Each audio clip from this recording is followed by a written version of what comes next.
আসসালামু আলাইকুম। আজকে আমাদের প্রতিদিনের পেজ থেকে আসলাম। আজকে হচ্ছে কাসকি মাছ রান্না করব। তো যা যা লাগবে: আলু কুচি, পেঁয়াজ কুচি, আদা রসুন বাটা, তো কাঁচা ঝাল কুচি, টমেটো কুচি, তারপরে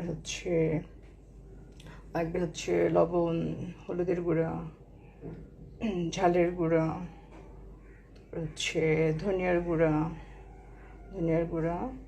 তারপর তেল দিয়ে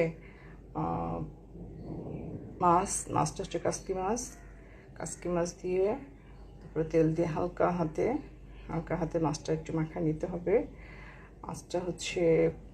মাছটা জোরে মাখানো যাবে না, ভেঙে যাবে। হালকা হাতে মাছটা মাখিয়ে নিতে হবে।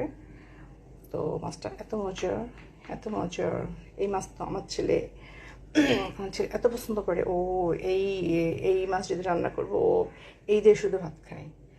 তো খুবই মজার একটা রেসিপি। এটা খুবই মজার, মাছটা খুবই টেস্টি। তো